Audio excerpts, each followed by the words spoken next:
এখানে সুন্দর একটি গোয়াল ঘর হচ্ছে, ঢালাই হচ্ছে আজকে ঢালাই।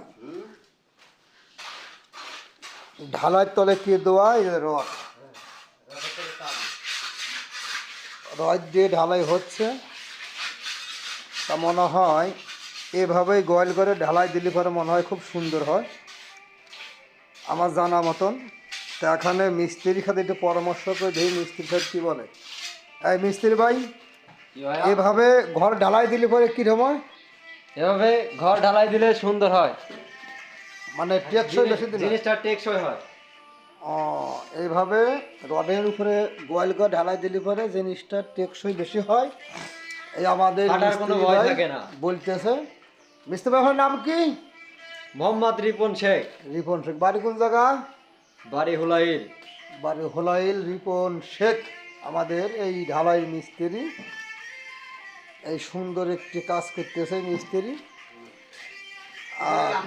আছে, সবাই আছে। আমার পছন্দ হয়েছে এটা গোয়ালঘর।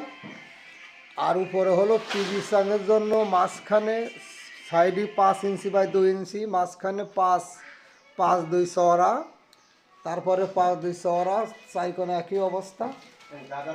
এইভাবে টিভি স্ট্যান্ড দিলে পরে ভালো হয়। আর যে ঢালাই দিতেছে আরও দেখতে সুন্দর। আমি ভাষ্যকার খালি গায়ে দাঁড়িয়ে রয়েছি ঘরের ভিতরে। সবাই আমাদের মিস্ত্রি ভাইয়ের জন্য দোয়া করবেন, ভবিষ্যৎ ছাল পাল বিয়ে থা দিয়ে নাতি নতকা নিয়ে রাস্তা দিয়ে ঘুরে উঠবেন। ধন্যবাদ, সবাই ভালো থাকবেন।